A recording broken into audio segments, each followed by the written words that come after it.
Hey everyone, and welcome back to the Transection podcast. This is episode 9 of season 2, which is mental. We haven't even been going for a whole year yet, and we're already sort of in the last half of season 2, which is so really cool. This episode, I spoke to Maxwell Hope, who is a PhD linguistics student.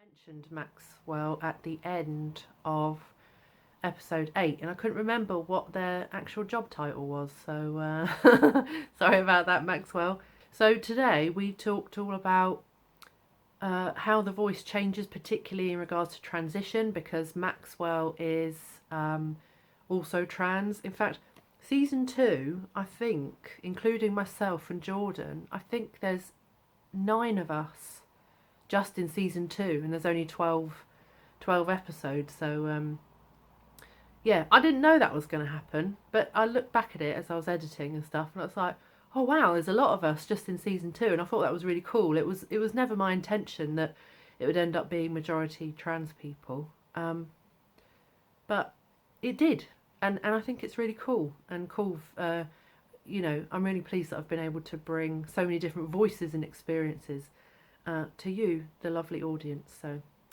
anyway. If you haven't followed us already, we're on social media. I'm sure you've seen social media by now. I can't imagine you'd get to 2021 and hadn't seen it. But we're on Facebook, the Transection podcast. If you wouldn't mind leaving us a review there, I would be super, super grateful. We've got some already that made me really happy. I'm very grateful for those, and we would love to have some more. So if you wouldn't mind taking a moment to find us on Facebook and leaving us a review, I would be very grateful, and I will even message and comment and tell you specifically. Thank you. We're also on Twitter at TransectionP, and we're on Instagram at Transection Podcast. You can also sign up to our mailing list at muxharrishill.com/transection, and that way every time we release an episode you'll get a little email and it will tell you any other bits in there that we've got going on. If you haven't already picked up a guide, got a free guide for beginners on trans plus gender identity, you can get your own free copy, and then there's a masterclass to go with it, which is also free, and that's at muxharrishill.com/PDF. So I've been going on about that for a while now. We're getting on for 200 downloads, and had lots of positive feedback already. It doesn't matter if it's just for you, your learning, or maybe it's for your school or your work or your business, or maybe you're in the sort of healthcare world and you know that you need to support the people who are coming to you. So yeah, it's for everybody. Any part in your learning. Yes, it's for beginners, but I've also had some sort of intermediate type people who've said that it's really helped them to solidify a lot of what they've learned as well. So have a look. It's free. What have you got to lose? And by all means, pass it on. There's no limits on that. I want to make sure that I'm helping as many people as possible. So without further ado, enjoy this episode.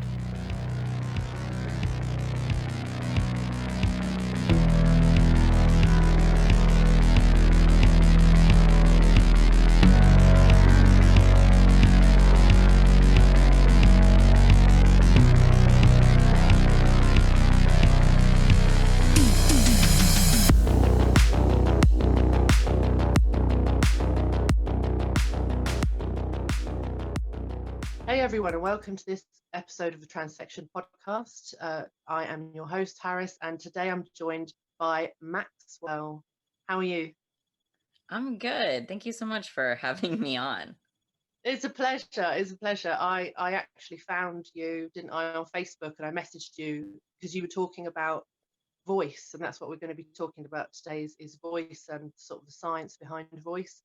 And I spammed Maxwell straight away, like, "Oi, do you want to be in my podcast?" And you were like, "Yeah, let me think about that." And I'm really pleased that you said you would come on. I think voice is really important, and especially to trans people as well. I think both from a trans and non-binary people, because we often have potentially like very different relationships with our voices, don't we? And sometimes we want them to change. Sometimes it doesn't always quite happen the way that we want it to. And also from the emotional kind of metaphorical side, that we're an underrepresented group, so our voices in that sense is really important, and yeah, super significant, and we need more of it. So tell us, Maxwell, a little bit about voice changes and for trans people. What are the Yeah, basics? sure. So, um, for me, just to give a little bit about my background, how I even got into voice, because I didn't start out knowing anything about voice, period, whether it had to do with trans people or non-binary people or anything. I started out in undergrad. I thought I was gonna like be a chemistry major, but I found linguistics along the way, and then from that, I started to examine my own gender identity. So it was like kind of around the time that I found linguistics that I was like, oh wait, maybe I'm actually this gender. I didn't know before, and then I was like, I'm gonna think about that. Um, and so I got really interested in voice, how trans and non-binary people um, produce their voice, and how they encode their identity, gender identity and voice. And a lot of the research at this point has been very binary. So it's like, do you perceive this voice as masculine or feminine? And it doesn't really open up the way for anything but that sort of binary thing. So for trans people, for transgender folks, you know, if you are um, trans masculine or non-binary and you're on testosterone, you might expect like, oh, well, my voice is going to drop and that's going to like make me sound automatically masculine. And that's true to a degree. So the testosterone does thicken our vocal folds, which causes a voice drop. And that can be very helpful for a lot of people. They feel a lot of satisfaction. You know, they hear their voice drop for the, you know, the first time, and they're like, oh, wow, my voice, it sounds more masculine. It's lower. Um, and that's really great. On the other hand, we have the trans feminine folks, trans women who like are the ones who are more likely to think about going to voice therapy because they don't have something that like automatically makes their voice higher. So trans masc folks might not actually know anything about like what to do with their voice besides they just think testosterone is going to solve all the problems. Right. So I think for me, like voice, exploring voice kind of has to break out of the binary, and we have to give room for a wide spectrum of presentations of voices. But like you said, it's a part of who you are. We deal with it differently, and it's like important for us to be heard. So if you don't feel comfortable with your voice, if you don't feel like your voice matches what you think it should be, then you might not speak up. You might not speak out. Um, Right. so that can definitely like dysphoria in terms of like voice dysphoria and things like that. So Mm. Yeah, I definitely have a bit of that. It was really interesting realizing that I had it, because I'd always been quite disconnected from my voice and quite I guess a bit self-conscious when I was speaking. And as I got older, like I didn't know for years, why I felt that way. And then after I came out and started putting all these pieces together, and then one day I would think I was speaking on the phone, and I realized, I was like, oh, my voice is something that I feel a bit weird about. And it was such a eureka moment. And since that made sense to me, I then became like, I was sort of happy that I'd realized, but then I was like, oh God, like, you know, testosterone or anything like that is going to be years away. And then I was like, actually, how do I sound to other people? So I started asking my friends. I was like, what does my voice sound like to you? And a lot of people said, oh, you're very softly spoken. I was like, that's not what I fucking wanted you to say. And then But they're like, no, it's not high, it's just soft, like the way you speak is gentle. And I was like, yeah, all right. And then so I talked to some of them. I was like, I think I want a slightly lower pitch. Not, I'm not looking to be Barry White or even like Russell Crowe or, just a little bit of a difference. And then one of my friends said to me, she was like, oh, I already think that your voice is in the middle. I was like, oh, that's the best thing you could have ever said. She's like, oh, good. But yeah, and since speaking to you, and I've realised that actually voice changes are so tell us a little bit about the technicalities of our voices deepening with testosterone, and like the different things that might happen and how we can deal with that if we're not happy or we want to work on it. Yeah. So, like I had mentioned, the testosterone, and actually the way that we even found each other was that someone had mentioned that they had been on testosterone for a while, but they weren't satisfied with how deep their voice was. So, testosterone does deepen the voice. It does lower the voice to some extent, and it depends on like your dosage and to what like whatever your prescription is, however it works for you and your body. Yeah. So the changes can come differently for different people. But generally there are, like, I think it was even within my first like month that I started having my first voice drop. And so your vocal folds are thickening. The testosterone causes that.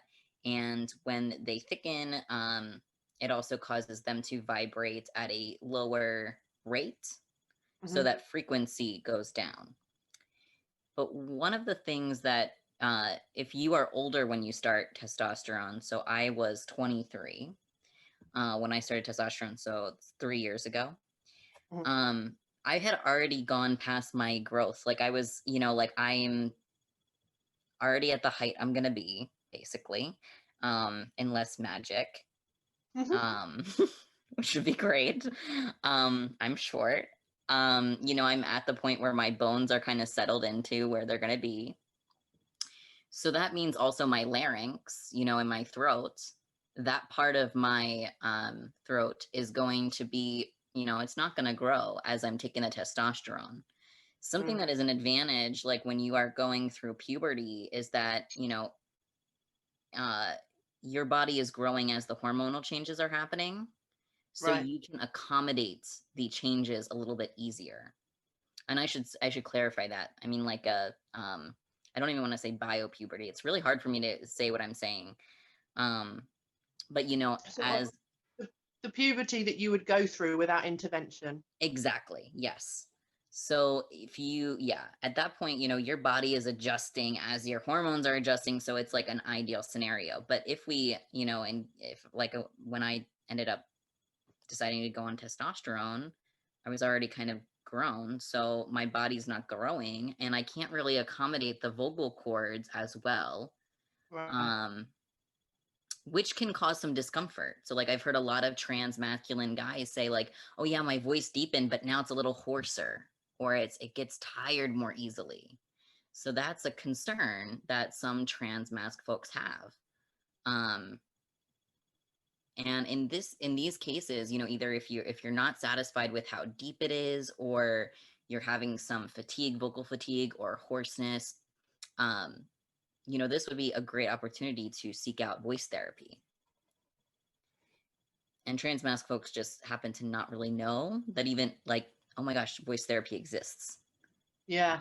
I think in the sort of over 6 years that I've been in this area teaching and learning and all that stuff, until you'd mentioned it, I'd never heard of anyone getting voice therapy besides trans feminine people, because obviously when you take estrogen, that doesn't make your voice higher. It doesn't do all, once your voice has kind of been affected by testosterone, if you've gone through that kind of puberty as a teenager, then it never gets higher. You have to train it, right? So that's the only side of voice training in the trans world that I'd ever heard of, was if people, trans feminine people or trans women, needed their voices just to sound kind of softer or higher or whatever. So what kind of kind of practices or therapies or things would you do as a trans masculine person? What are some of the examples? So I think there's a lot of this emphasis on, you know, if you're a trans feminine person, you want to higher your pitch. If you're a trans masculine person, you want to lower your pitch. But voice is like so much more complicated than that. And I see a lot of like either pre-testosterone guys, or they're guys who aren't satisfied with the testosterone, that are like, how do I lower my voice even more?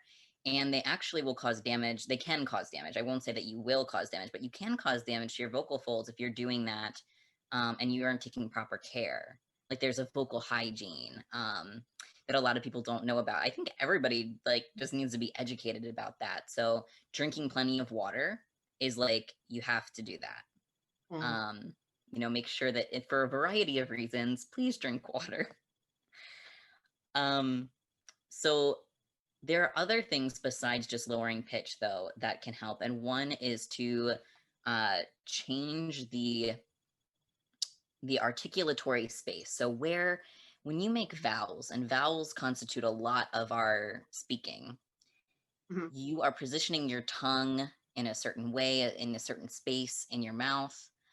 Your lips become rounded and unrounded during certain vowels. So more masculine folks tend to have more rounded lips when they speak, and they tend to have a tongue that is a little bit lower in the mouth. So if you can bring some conscious attention or mindfulness and just play around with those, you know, you can tell that like when you spread your lips, your voice might get a little higher, whereas when you are pushing your lips out kind of rounded like this, then you get a little bit of a lower voice.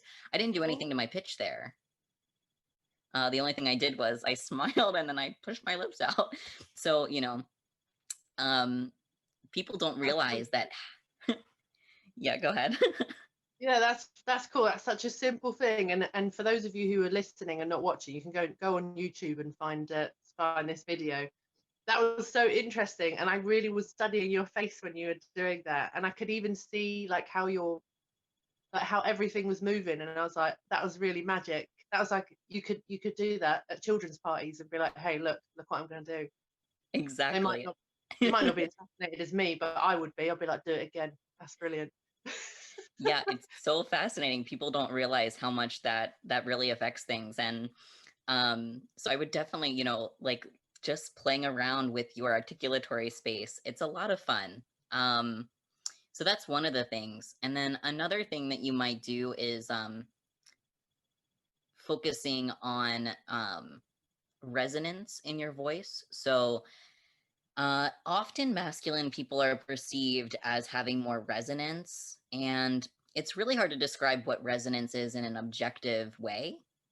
But it's sort of like this natural, like little bit of amplification that happens with your voice when you have the vibrations kind of going throughout your vocal cords all the way up through your lips, and they're becoming naturally amplified because it's in that kind of sweet zone.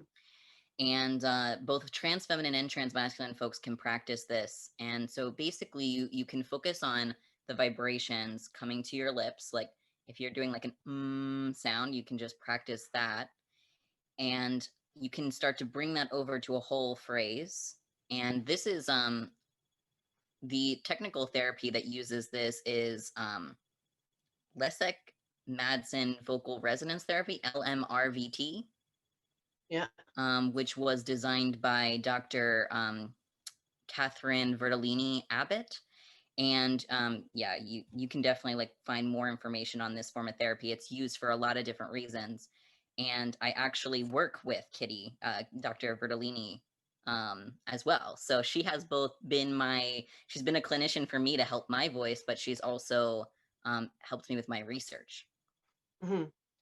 That's cool. So what sort of things did you have to like learn or go through, and like what results did you get? So for me, it was a lot to do with my flow. So for example, breathing is another important aspect of speech that we don't think about. So really drawing the breath into the diaphragm and being able to control on the exhale, like what you're doing all the way through, like making sure that has a good flow. And you can also sort of test that yourself by when you're talking, if you put your hand over your mouth and if you got a good flow, you should be able to feel like puffs of air. And As people who don't breathing. have a good flow, they might feel impeded. Yeah. So having more flow also leads to a little bit of a fuller voice. So that can also contribute to better resonance. And as I said, like more masculine people might want more resonance. And if you're trans feminine, on the trans feminine end, if you are having more flow, you can get into that breathy zone. If you want to, like, I'm not saying a lot of breathy, but if you want a little bit of breathy, like that sort of soft gentleness that you were talking about, you can also do that. So I think I started out, I really wanted voice therapy because my voice became tired very easily. I would talk for a little bit of time and my voice would wear out. And even after 3 years of testosterone, I'm like still having some voice drops. Oh, wow. I know, it's like I listened to myself, like a recording of myself like last month, and I'm like, did my voice like actually get lower? Um, but then I'm like, maybe it's just because I've been doing voice therapy. So Well, yeah. I guess, I mean, I think we as adults going through any kind of like additional puberty, we often think like, oh, a year or two on this, and then I'll know where I am. But I think about sort of what I went through the first time around, and that whole process was probably from the age of about 8, and I probably didn't really finish until like 23. So, I mean, yeah, you could have changes for ages and ages. I think it's difficult though, especially when you're sort of navigating dysphoria and you're just like, oh my god, this could please happen faster. Let's happen faster now. And then, but yeah, it's nice though. I think. I mean, do you feel like you got to a point where you were like, oh, this is so much better, and then there were still more changes, and you're like, this is really exciting. Oh yeah, definitely.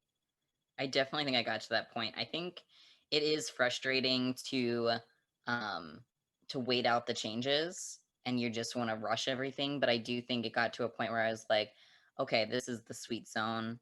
Um, I will have some people still comment on my voice and say, um, it sounds such and such way to them. Like maybe it sounds feminine to them because again, there's layers of voice. So besides just the vocal folds and the flow and everything like that, resonance. There's also intonation of inflection in your voice, which is a little bit more of like a choice of like, how are we going to stress words?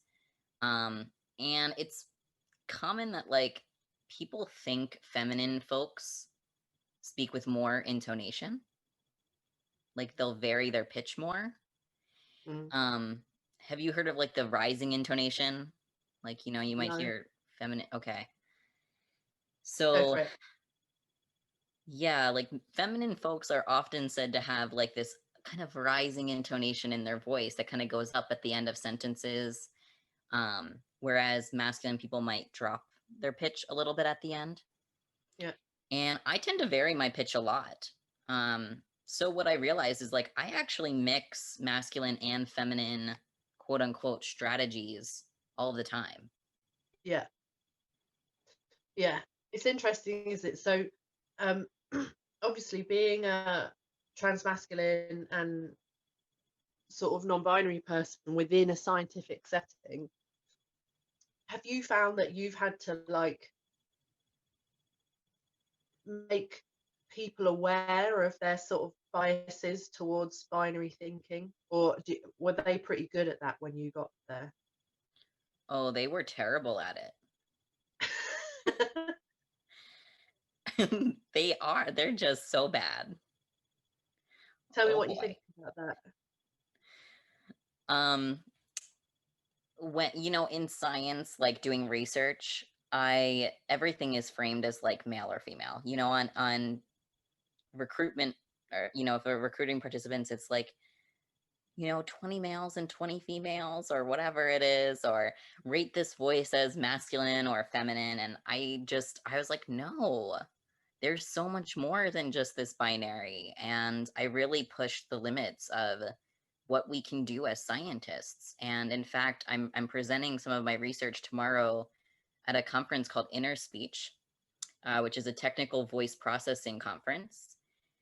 And I had different participants listen to voices that I constructed, synthetic voices.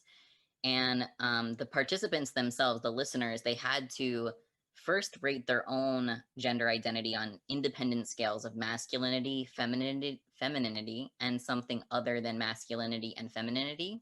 So I gave them those 3 independent scales to actually like rank their gender identity. So they could say like, oh, they could be 100% of all of them. They could be like, yeah, I'm 100% masculine, I'm 100% feminine, and I'm 100% something else.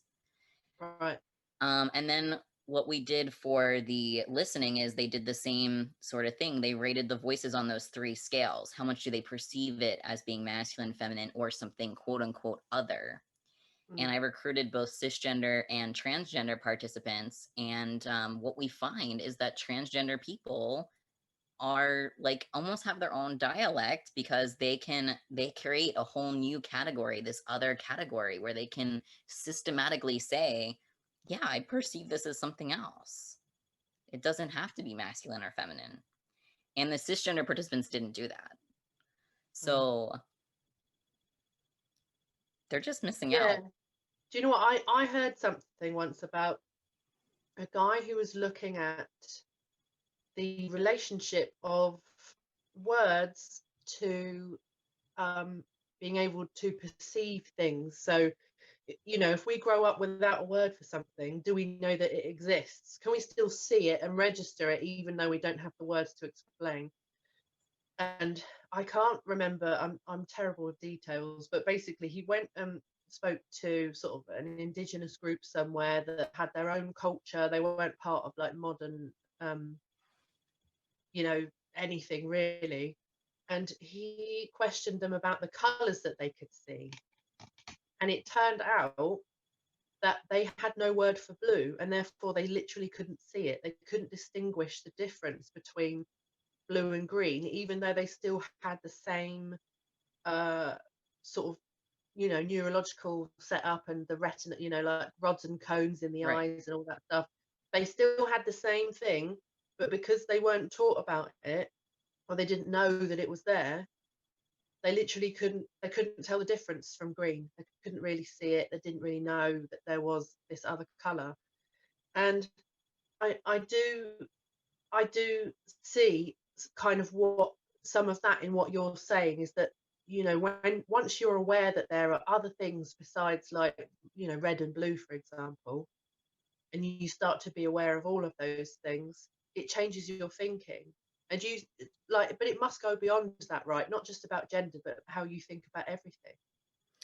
Yeah, I think the language and thought debate is it's ongoing. So like that study that you're talking about, I learned about that in undergrad. And of course, at the time I was like, whoa, that's so cool. But there's a lot of counter studies, you know, saying like, oh no, it's really something else that's going on or whatever. Um, I think I think language can absolutely impact our thinking. So if we as trans, non-binary folks, gender expansive folks, if we know there's something else out there, then, oh my gosh, now we've suddenly created a category for it. And it's almost like, you know, if I'm speaking English, I'm going to be sensitive to different sounds than Spanish speakers. So, but if I learn Spanish, if I actually invest the time to learn the language, then I might actually become sensitive to those sounds as well. So I think that, you know, it's both. You know, you got to have the neurological aspect and you got to have the language aspect itself, like the cognitive aspect. And I think what the trans community is doing in a lot of different ways is it's really showing people the possibilities of language. Mm. Yeah, I agree with that. It's funny though, isn't it? People, they don't want to see change. They don't want to see options. They just want it to be the same all the time. I think that's really boring, personally. um, so what effect do you think that, like, that this kind of limited way of thinking has on science, and from what you see from your own kind of scientific research, and what limitations do you think that it has? Well, like with this last study that I did, the perception study, I think it just shows that if you're not asking these questions, if you're not recruiting these diverse participants, you are honestly not doing science at all. You are not seeing the bigger picture. I know, that's spicy. It is a bit spicy. I like it. Keep going. Yeah, I'm like, no, that's not being a scientist. And there's plenty of this old kind of research out there. It's binary research, and it's like, okay, we're in the 21st century now. We're in 2020. If you're going to be doing any research that calls on any kind of gender or sex or whatever it is, then you need to be consulting gender theorists and you need to be consulting members of the trans community. That's just my opinion. It should be the trans community who is on the forefront of that research. So we need Definitely. more trans scientists. Nice. Yeah, do you know what I've brought up a few times? I dated a couple of years ago a trans feminine doctor of neuroscience and neurosurgery, and some of the conversations we had were just mind blowing. But I was like, I don't see this reflected in articles and other things, and yeah, I feel like if trans people were a lot more present and obviously present in these situations, then I feel like people wouldn't. I have this sort of perception that a lot of people think that, you know, our trans sort of plus community exists on a cloud somewhere, and we're just having our own sort of nebulous, nondescript lives, and that we're just sort of coming down occasionally just to be a nuisance.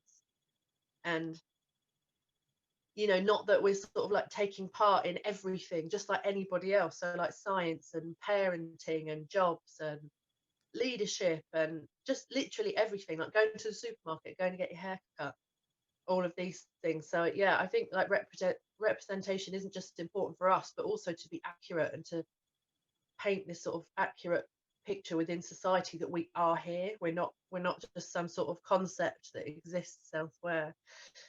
So yeah, I do see a lot of this sort of binary and this bias towards a binary within science, and I find it quite anti-scientific because, you know, pigeons didn't create science, we did. Like science is our own tool that we've created for ourselves, for our own understanding, amusement, and advancement. So if that doesn't include all of us, then it's crap science, like you said. I think it is too. I Absolutely. agree. Yeah. What we're gonna do, eh? Yeah, and I always find it odd that there's such a divide between so many of our lived experiences and then the attitude about us. Although I don't know, do you think that scientific people who actually work in science are more open to diversity? Like, do you feel that they might be more like kind of less egoic and more curious than the average person, or do you think it's exactly the same as like out in the general public? I think it really varies. I think it ends up being about equivalent to the general public because, well, in science, you know, we have people who become very much like they will only believe that theory or they'll only believe that framework, and any deviation from that, they're not going to accept it. And so we have these people who are very almost religious about their science, and they're not open to the new things. And this happens especially in academia. So, you know, I'm a PhD student, um, and I'm kind of specializing in like trans and non-binary voice. Um, and there are people who are not trans or non-binary who are older and have much more experience in certain realms of linguistics, but they just like as I'm trying to explain, like, well, that's not really how gender works. They're just like, oh, well, no, that's sociology, but that's not science. I'm like, what?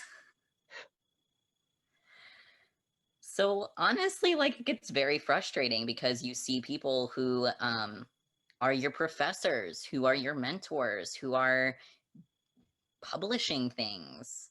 Yeah. And they're not really listening to the lived experiences, like you're saying, because they become very religious about it. So I would say no, academia is plagued with this problem as well. How do you think that the because I mean, obviously humans are biased. It's within our, you know, we've had to evolve to be biased. You know, if a tiger bloody like rips our leg off one time, we're going to be like, right, tigers are bad news.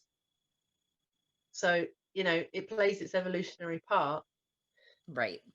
But, you know, if we're bringing our biases unquestioned and unexamined into our science, then our science is only going to be as good as we are. So how do we move forward and make sure that our science is a little bit, I mean, obviously you've got like peer reviews and stuff, but again, like a lot of, like particularly within this context of conversation, a lot of the peers reviewing studies are themselves going to be cis anyway, so they're Exactly. not. So how do we move forward, and how do we, you know, is there some kind of like new framework we could bring in that helps us to examine all of our biases, not just this one, but, you know, is anyone doing any work like that, or do you know anything about that? There are some efforts, I think, on university levels to pull in more diversity trainings. I think that that is becoming a thing. However, those trainings are often led by white, cisgender, heterosexual, or het passing folks who um, are they really the ones that should be speaking on diversity? Yeah. Um, so I think that really it comes down to shaking up academia entirely. We just need to just get rid of the hierarchy, get rid of the bureaucracy, and just listen to people. I mean, it's not that hard, right? Like if a student comes to you or a scientist in your lab comes to you and says, no, this is my lived experience, and I really think that this is how this science needs to be done, then that person has opened up vulnerably to you. So, you know, you should at least consider what they have to say seriously. Um, and so I don't think any kind of structured change is going to create anything. I think it's going to be chaos first. Chaos and then order. Yeah. Yeah, because we have to kind of undo this whole system. Mm. So basically, people like us are just going to have to keep making noise until they give in, and we're just going to have to annoy the shit out of people, basically. Yeah, I love annoying the shit out of people. It's like honestly, it's one of my my joys of being in a PhD program is annoying the shit out of my professors. Um and really being that person who brings up gender in every single class. Like I will make a point to do it. If it I mean if it relates. But I'm going to bring it up. You know, they Mm. know they're not going to get away with it. Um and I'm not ever like rude, but I'm just like, yeah, so like this paper says this, but you know, is that really worth like we read a paper in one of my classes that had to do with children and gender and language. And you know, these children were like 4 to 6 years old, and like the best like gender theorists are saying like gender doesn't solidify for the average child until they're about 7. So I was like, so this experiment doesn't show us anything because you're trying to get these children to say something about gender, and they likely don't even have a concept of that for themselves yet, or at least not a stable one. Yeah. No, it's daft, isn't it? And also, I was talking to a sociologist recently, Rose Ethington, who was talking about gender neutral parenting. And she and her ex partner were massively into gender neutral parenting before Rose came out. Um, and she was saying that a lot of the data says that, like, it's not a fair experiment when a lot of the children that they're interviewing and asking these questions to have no concept outside of the binary anyway, or even the fact that trans people exist. So if you teach people, children, there's only these two things, and they think there's no other options, then how are you ever going to get an accurate response out of them? If they know all of the things that exist, you might get like a more accurate response out of them. And it just seems mad to me that scientists, I mean, for me, like I don't have a degree. Do you know what I mean? And I've grown up, like most of my friends have like medical degrees or, you know, forensics and stuff. So we talk about scientific things all the time, particularly pertaining to people. And yet, to me, as a sort of you know, a total science amateur, it seems totally obvious to me that if you don't give people more than two options, or even the option outside of being cisgender, then obviously that's going to completely skew your results. That to me just Exactly. seems totally basic. And yet you've got these scientists who've studied for years and got this qualification and that qualification who aren't even thinking that far ahead, or like not that broadly anyway. And Right. that's just mad to me. That's completely, Exactly. that's crap science again. Exactly. That's what I'm saying. And it's funny because I've gotten that said to me, like that I'm a crap scientist because I'm bringing in this hippie new age gender theory or whatever, you know, totally. But on the subject of children, I did want to share, I had a couple of resources to share, and one of them is, I want to pull it up. There is a speech pathologist, Wendy Vastine. They are a non-binary person, and they are pretty well known in the gender affirmative voice care. And I believe they came recently to University of Delaware to give a talk. I didn't make it, but they talked about gender affirming voice care for kids. So you can, even at a younger age, do voice work with children to, if they feel like their voice is not congruent with their gender, they feel like something's a little off. Yeah, So cool. yeah, I just wanted to give a shout out to like some actual clinicians who are doing work, because I didn't even know before I saw that Wendy was giving that talk. I didn't know that kids could do like gender affirming voice care. Yeah, that's really good to know, actually. I like that. That's cool. So what are you doing your PhD on? What are you looking into?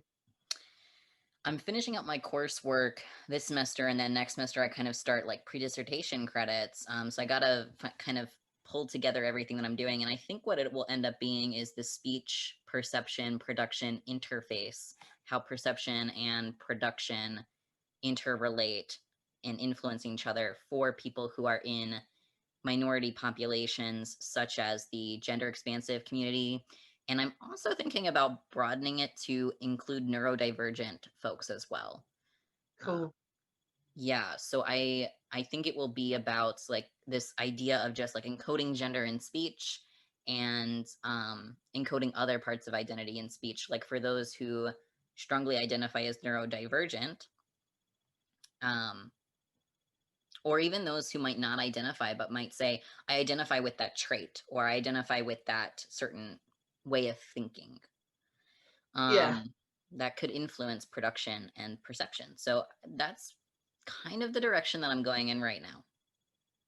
yeah, that's cool. That makes sense. I'm on the spectrum, and it's something that I'm often aware of, that the way that I think really influences how I speak. And if I'm not particularly prepared, or I'm trying to form a thought still, um, and I know that people on the spectrum are more prone to like stuttering and all sorts of other things, that like little clues about what's going on in the brain. So yeah, I think that's really interesting. I also have friends who have ADHD, and a lot, you know, I've got one friend, she's a really good friend, she makes me laugh so much, but when she calls on the phone, um there often 5 to 10 subjects have passed before I get a chance to reply.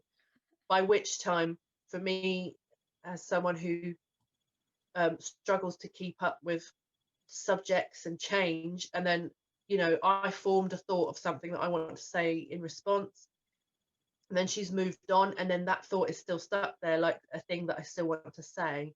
And then by the time we get to the point where I speak, I'm just totally lost and overwhelmed and I have no idea where to begin. Yeah. So I think that could be really fascinating and actually quite funny. I do think people are funny. You could have a lot of fun with that, I reckon. Yeah, and I think there is a lot of research coming up lately saying that there is a lot of overlap between the autistic spectrum and um, gender expansive folks. Yes, I read somewhere that if you're autistic, you're 7 times more likely to realise that you're trans or non-binary or whatever, Yep. which makes sense because I know for me, like I never internalized a lot of the social things that people expected of me because I just thought about it and I was like, well, that's silly. That doesn't make any sense. Why would I do that? So in one way, I definitely had a lot less to unpick, I feel, and I think it was a big advantage. And I know that I've actually got quite a few friends on the spectrum who are also non-binary, trans, whatever. So yeah, that'd be super interesting. Yeah, I think, yeah, for me, I think it also played a role. So I do identify on the spectrum, but I don't have any sort of formal diagnosis or anything like that.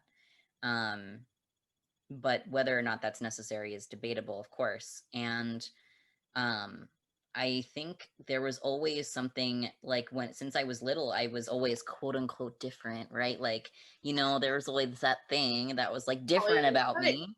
eccentric. You're so eccentric. Oh, you're very interested in this. Yes.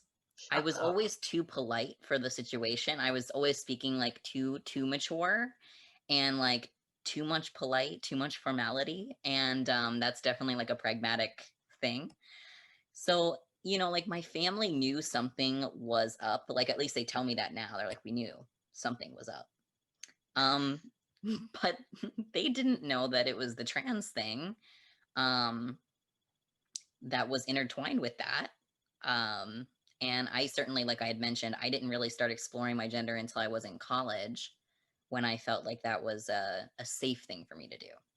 Mm, But I think it was kind of always in the back of my mind that I was like, something is off, but I'm not quite sure what it is. yeah. So how was it? How was coming out for you at college? Do you think it was better because you were at college? It was rough. Oh, Gosh, yeah, I was supported by my friends. I first came out as gender fluid, and I was kind of, just going back and forth, more masculine, more feminine. I did settle into an agender space at one point, and I vibed with that for a while. I was like, yeah, mm, gender is whatever. I don't care about it. It doesn't apply to me. And then finally, like I graduated from undergrad and I started grad school. Um, and I was just like, I really wanted to have society recognize me as something other than a woman.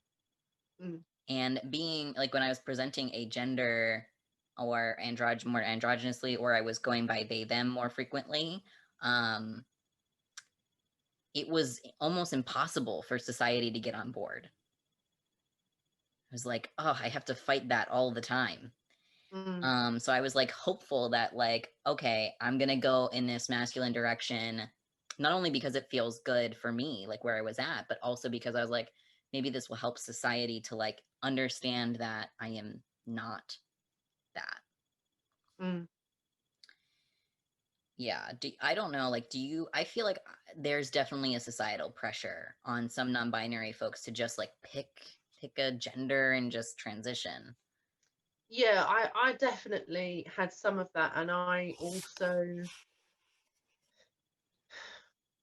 felt like when I first realised that I had any kind of physical dysphoria at all, it really hit me hard, and then I was like, yeah, I feel like at the beginning, the first couple of years, I I was very conscious about everything that I was doing because I didn't want to encourage people to misgender me any more than they already did. But then I think it was about 4 years ago, I had a whole year where I kind of disregarded everything. Like I took all of the dresses and skirts and heels and stuff out of my cupboard and put them in a different room in the house and thought, I'll leave them in there for a year and just see what happens. And I think during that time, I got a dress out once, I think for my grandfather's funeral. I didn't have anything else to wear and it's just easy and it was okay. But generally after that, other times where I've looked at things and I've really wanted to feel that again, where I was like, oh, it looks really nice. I really wish I enjoyed wearing it, and I'll put it on. And the second that I haven't even maybe finished rolling it down, the last part of it, and I'm suddenly like, I'm about to have a panic attack and I have to take it off again. So that part was definitely there. And during that year, I also pretty much gave up wearing makeup, and makeup's always been massive for me, my self expression. I'm very artistic, and I did hair and makeup design as a job for many years as well. And I think I had that year off. I stopped doing my nails. Um, and by the time I'd had that year off, I then came back to makeup and then pretty much nothing else. So I do think that there's something to be said for allowing yourself some space and seeing how you feel about it, because I think it can be really difficult working out what you're doing, who it's for. Um, are you doing something out of fear, like you stopping wearing things that you actually like, um, even though, like, just because you're scared of what impression you're giving? Right. And I don't think that there's anything wrong with that, but I think at least being aware of it is helpful. So yeah, I definitely think social pressure is a thing, but I also think that we as individuals can mitigate that to some extent. Absolutely. Yeah, I've never been a big makeup person. Um, although I have thought of like I want to be able to do like a little bit of a subtle thing, like, I think that would be fun. And um I think that also, like, for me, I think deciding to go on testosterone and things like binding and other things that I do, um I think they have helped me to be able to re-explore femininity, because I'm feeling like, okay, well, I'm comfortable in my body. So now I can kind of explore like the exterior, like aspect, whether that's makeup, or I kept a couple of my dresses, and I'm like, maybe someday I'm going to want to, like, obviously I kept them for a reason. I'm not just like holding them onto them because I'm nostalgic or something, but I mean, that's fine too. But I'm like, I really feel like I'm going to wear this again someday. Um, Mm, and I wanted to give myself that option. But it's definitely something where, like, going to school, I felt like pressured to perform more masculinely. mm, Um, and, tying this back into voice and communication, what you wear has a huge impact on how you communicate. Um, it can shape the way we carry ourselves. Do we have good posture? Like, if you're binding, how does that restrict your breathing? right. If you are wearing makeup, do you feel more confident so you can project your voice better? Um, you know, these things like body language, facial expression, all of that goes into communicating as well. So we don't have to solely rely on our voice. And in fact, like, the voice therapists or speech language pathologists that I work alongside, well, not really work alongside, but I support them. Um, they do a lot of work with that nonverbal communication as well.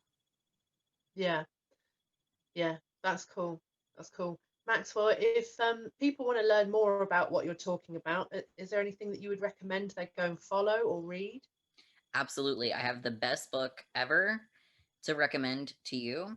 It is called The Voice Book for Trans and Non-Binary People. A Practical Guide to Creating and Sustaining Authentic Voice and Communication. And it is by Matthew Mills and Gilly Stoneham. It was published in 2017, and I found the book. I fell in love with it. I think it's fairly inexpensive as an ebook. It says about $14 ebook. Fell in love with it, and I recommended it to all of the speech language pathologists at UD, and they immediately, like, they got dozens of copies, so that way they Wow. can educate themselves better about this too. So it's a brilliant book. What did you love about it? Well, first of all, it goes into the non-binary piece, which I think is just so often left out, and it targets specifically, like, here are things that specifically like transmasculine folks can do. They also talk about trans feminine folks in addition, and they give a great overview of vocal hygiene and like why that's important and like what you can do. Plus it's practical. It's something you can do on your own time. So if you can't go see a therapist, though I would recommend, anybody who is like, oh, I want my voice to sound like a little bit fuller, I want it to sound, or I want to have less strain on my voice, like definitely look to see if there's a voice therapist who works with gender expansive folks. But this book is something that you can follow. Like it's a guide. It's a good guide. Tell us about your podcast, Maxwell. All right. So yes, it is called Hooked on Phonetics, and it is a basic science of sound podcast. That is like 30-minute short little episodes that tell you more about like how sounds are produced. And we don't have a lot of episodes out yet, and then COVID happened, so I wasn't going to mention it, but it is called Hooked on Phonetics. So if you wanted to look us up, we are on Spotify. We do have a Facebook page. So there is that. Nice, thank you for that. Maxwell, if people want to follow you, are you accepting friend requests, or do you have a Facebook page or anything like that? I have nothing special at the moment. Okay. So I apologize for that. I mean, you can certainly look me up on Facebook, Maxwell Hope, but I'm just gonna be an unknown mystery An person. unknown. This is you sort of popping out of the ground to say something, and then you're gonna scurry and hide back down there, squirreling away, doing your work. Exactly. Thank you so much for coming on. This has been so interesting and an absolute pleasure. Thank you so much for having me. Thanks for joining us on this episode with Maxwell Hope. If you would like to follow them or look at their what's the word? Podcast. This is what I'm doing now. I should be able to remember that word. I will put all of those links in the show notes, and I'm sure you're very capable of also looking for it yourself if you wanted to. Next episode, I'm very excited to say this was my first ever double interview with the two hosts of the Homebrewed Feminism podcast, and it was great fun. We got in contact, I think it was via Twitter originally, and I listened as a bit of research. I listened to the very beginning of their first episode of their first series, and within the first minute, Becky, she swore, and I thought, I think this is going to go really well. And it really did, so I'm really excited to bring you that episode. And yeah, I will see you next time. In the meantime, if you need anything, you've got a question, you need a bit of support, please do shoot us a message, either via my website, which is muxharrishill.com, or through any of the social media channels that I've mentioned already. I'm pretty active in those places every day, so by all means get in touch. Until next week, take care of yourselves and try and have some fun and relaxation if you can in this weird time. Bye.